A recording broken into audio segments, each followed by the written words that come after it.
subscribe to our channel and press the bell icon. السلام علیکم عزیز طلباء و طالبات، سر عبدالستار خان اس یوٹیوب چینل میں آپ تمام کا استقبال ہے۔ 9th class history and political science, یہ سیاسی سائنس کا سبق نمبر 4 ہے۔ اقوام متحدہ سوالات کے جوابات اور سرگرمیوں کے ساتھ آپ کی خدمت میں حاضر ہوئے ہیں۔ سوال نمبر 1 ہے، ذیل میں سے مناسب متبادل چن کر بیان مکمل کیجئے۔ ان میں سے کون سا ملک اقوام متحدہ کی سلامتی کونسل کا مستقل رکن نہیں ہے؟ دوسرا، بھارت میں بچوں کے تغذیاتی مسائل پر مختلف کارگاہیں منعقد کرنے والی بین الاقوامی تنظیم کون سی ہے؟ اقوام متحدہ کے موجودہ رکن ممالک کی تعداد۔ درج ذیل بیانات صحیح ہیں یا غلط؟ وجوہات کے ساتھ لکھیے۔ اجلاس عام عالمی مسائل کے حل کا پلیٹ فارم ہے۔ دوسرا، اقوام متحدہ میں تمام رکن ممالک کی حیثیت مساوی نہیں ہے۔ پہلے کا جواب ہے خالی جگہ، ذیل میں سے کون سا ملک اقوام متحدہ کی سلامتی کونسل کا مستقل رکن نہیں ہے؟ جرمنی۔ دوسرے کا جواب ہے بھارت میں بچوں کی تغذیاتی مسائل پر مختلف کارگاہیں یعنی ورک شاپ منعقد کرنے والی بین الاقوامی تنظیم یونیسیف۔ اقوام متحدہ کے موجودہ رکن ممالک کی تعداد 193 ہے۔ ابھی تیسرا سوال ہے، سلامتی کونسل میں اگر چین مخالفت کرے تو قرارداد پاس ہو سکتی ہے؟ چوتھا، اقوام متحدہ کے کاموں میں بھارت نے اہم کردار ادا کیا ہے۔ تیسرا ہے، درج ذیل اصطلاحات کی وضاحت کیجیے۔ حق استرداد یعنی ویٹو اور یونیسیف۔ پہلے بیان کا جواب ہے، یہ بیان صحیح ہے کیونکہ دنیا کے تمام ممالک اجلاس عام کے رکن ہیں۔ تمام نمائندے اجلاس عام کے اجلاس میں ماحولیات، ترک اصلاح جیسے اہم مسائل پر بحث کرتے ہیں۔ دوسرا، کثرت رائے سے اجلاس میں فیصلے کیے جاتے ہیں۔ تیسرا، رکن ممالک کے نمائندوں کو یکجا کر کے بحث و مباحثے کرنے اور اہم بین الاقوامی مسائل پر پالیسیاں طے کرنے کے لیے اجلاس عام ایک پلیٹ فارم کی حیثیت رکھتا ہے۔ دوسرے کا جواب ہے یہ بیان غلط ہے کیونکہ پہلا، دنیا کے تمام مقتدر ممالک اقوام متحدہ کے رکن ہیں اور یہ ممالک اجلاس عام کے رکن ہیں۔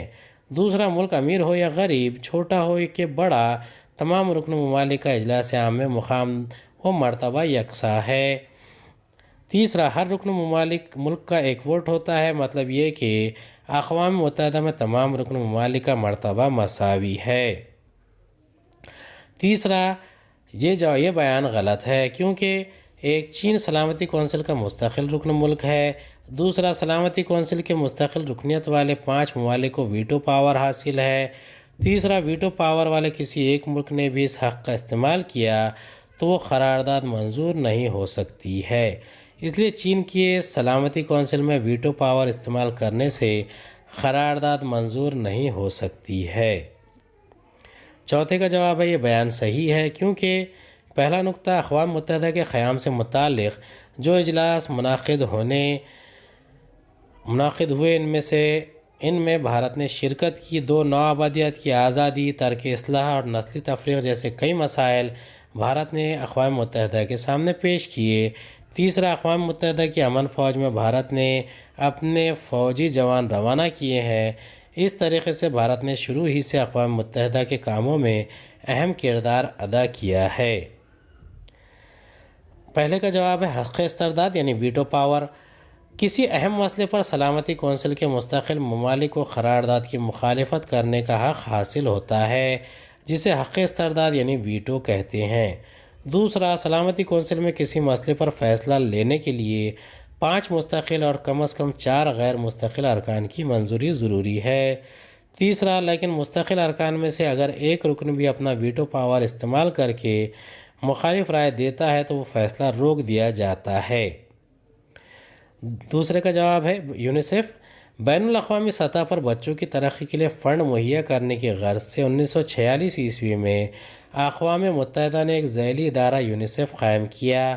دوسرا، بچوں کو قوت بخش غذائیں، طبی خدمات فراہم کرنے کا کام یونیسیف کرتا ہے۔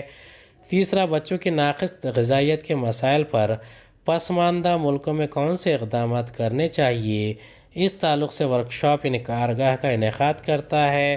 چوتھا، یونیسیف کا صدر دفتر نیو یارک میں ہے۔ مندرجہ ذیل سوالوں کے مختصراً جواب لکھیے۔ پہلا، اقوام متحدہ کے قیام کی وجوہات لکھیے۔ دوسرا، اقوام متحدہ کی امن فوج کی سرگرمیاں تحریر کیجیے۔ تیسرا، اقوام متحدہ کے مقاصد لکھیے۔ پہلے کا جواب ہے دوسری عالمی جنگ میں بڑے پیمانے پر جانی و مالی نقصان ہوا۔ اس جنگ میں ایٹم بم کا استعمال ہونے کی وجہ سے یہ نقصان بہت زیادہ تھا۔ تیسرا، تمام ممالک سوچنے لگے کہ اس طرح کی تباہ کن جنگوں کا خاتمہ ہونا چاہیے اور اس کی ذمہ داری اجتماعی طور پر تمام ملکوں پر عائد ہوتی ہے۔ چوتھا، عالمی امن قائم کرنے کے لیے مجلس اقوام جیسا ادارہ وجود میں آنا چاہیے۔ اس خیال کے تحت دوسری جنگ عظیم کے بعد اقوام متحدہ کا قیام عمل میں آیا۔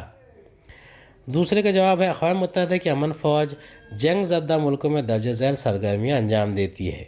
پہلا، جنگ زدہ ملکوں میں تشدد کو روک کر ثالثی کرنا۔ دوسرا، امن قائم کرنے کے لیے مثبت ماحول سازی کرنا۔ تیسرا، تحفظ امن کے لیے مختلف تدبیروں پر عمل کرنا۔ چوتھا، تحفظ کے ساتھ ساتھ امن و سلامتی کے قیام میں مدد کرنا۔ اقوام متحدہ کے قیام کے مقاصد: پہلا ہے عالمی امن قائم کرنے کے لیے ضروری اقدامات کرنا۔ دوسرا، مختلف ممالک کے مابین دوستانہ تعلقات قائم کر کے معاشی تعاون کو فروغ دینا۔ تیسرا، بین الاقوامی مسائل کو پرامن طریقے سے حل کر کے بین الاقوامی سلامتی کے فروغ کی کوشش کرنا۔ چوتھا، انسانی حقوق اور آزادی کی کوشش اور ان کا تحفظ کرنا۔ دی ہوئی ہدایت کے مطابق عمل کیجیے۔ اقوام متحدہ کی ذیلی شاخوں کے متعلق معلومات فراہم کرنے والے جدول مکمل کیجیے۔ اسے ہم الگ الگ کریں گے۔ پہلا ہے اجلاس عام، سلامتی کونسل، بین الاقوامی عدالت، معاشی و سماجی کونسل۔ پہلا اجلاس عام، جنرل اسمبلی۔ اب اس کے ارکان کی تعداد: ہر رکن ملک کا 5 نمائندہ صرف ایک ووٹ دے سکتے ہیں۔ رکن ممالک کی تعداد 193 ہے۔ اب اس کی ذمہ داری کیا ہے؟ ماحولیات، نسلی امتیازات جیسے اہم مسائل پر اجلاس عام میں مباحثہ کر کے قرارداد پاس کی جاتی ہے۔ دوسرا، سلامتی کونسل کے غیر مستقل ارکان کا انتخاب کرنا۔ تیسرا، اقوام متحدہ کے سیکریٹری جنرل اور بین الاقوامی عدالت کے ججوں کا انتخاب کرنا۔ چوتھا، اقوام متحدہ کے سالانہ بجٹ کو منظور کرنا۔ دوسرا ہے سلامتی کونسل، 5 مستقل ارکان اور 10 غیر مستقل ارکان ہیں۔ اس طرح کل 15 ارکان ہوتے ہیں۔ اس کی ذمہ داری بین الاقوامی امن و سلامتی کا تحفظ کرنا۔ دوسرا، اصلاح پر قابو پانے کے لیے منصوبہ بندی کرنا۔ تیسرا، عام اجلاس کے ساتھ بین الاقوامی عدالت کے جج اور اقوام متحدہ کے سیکریٹری جنرل کا انتخاب کرنا۔ تیسرا ہے بین الاقوامی عدالت، اس کے 15 جج ہوتے ہیں۔ اس کا ذمہ داری کیا ہے؟ رکن ممالک کے مابین تنازعات حل کرنا۔ دوسرا، بین الاقوامی قوانین کا مناسب مفہوم متعین کرنا۔ تیسرا، اقوام متحدہ کی مختلف شاخوں یعنی شعبوں یا ذیلی اداروں کو درپیش قانونی مسائل پر رائے دینا۔ چوتھا ہے معاشی و سماجی کونسل، اس کے 54 ارکان ہیں۔ اس کی ذمہ داری: پہلا، افلاس، بے روزگاری، معاشی و سماجی عدم مساوات جیسے مسائل پر بحث و مباحثہ کرنا اور تدابیر پیش کرنا۔ دوسرا، خواتین کے مسائل، خواتین کو بااختیار بنانا، انسانی حقوق، بنیادی آزادی، عالمی تجارت، صحت سے متعلق مسائل وغیرہ پر مذاکرہ کرنا اور فیصلے کرنا۔ تیسرا، بین الاقوامی سطح پر تعلیمی اور ثقافتی روابط قائم کرنے کی کوشش کرنا۔ چوتھا، اقوام متحدہ سے منسلک مختلف اداروں کے کام میں مطابقت اور ہم آہنگی قائم رکھنا۔ اقوام متحدہ کے قیام کو زمانی خط پر بالترتیب بتائیے۔ 1941، 44 اور 45۔ 1941 میں اٹلانٹک معاہدہ ہوا۔ 1944 میں بین الاقوامی ادارہ قائم کرنے پر بحث ہوئی۔ 1945 میں اقوام متحدہ کا قیام عمل میں آیا۔ اقوام متحدہ سے متعلق شجری خاکہ مکمل کیجیے۔ اقوام متحدہ صدر دفتر، اہم ذیلی شاخیں، ذیلی ادارے۔ صدر دفتر نیو یارک، خاص شعبے اجلاس عام یعنی جنرل اسمبلی، سلامتی کونسل، معاشی و سماجی کونسل، سیکریٹریٹ بین الاقوامی عدالت، ذیلی ادارے بین الاقوامی مزدور تنظیم، عالمی تنظیم صحت، تنظیم برائے اناج و زراعت، بین الاقوامی مالیاتی فنڈ، اقوام متحدہ کا مالیاتی فنڈ۔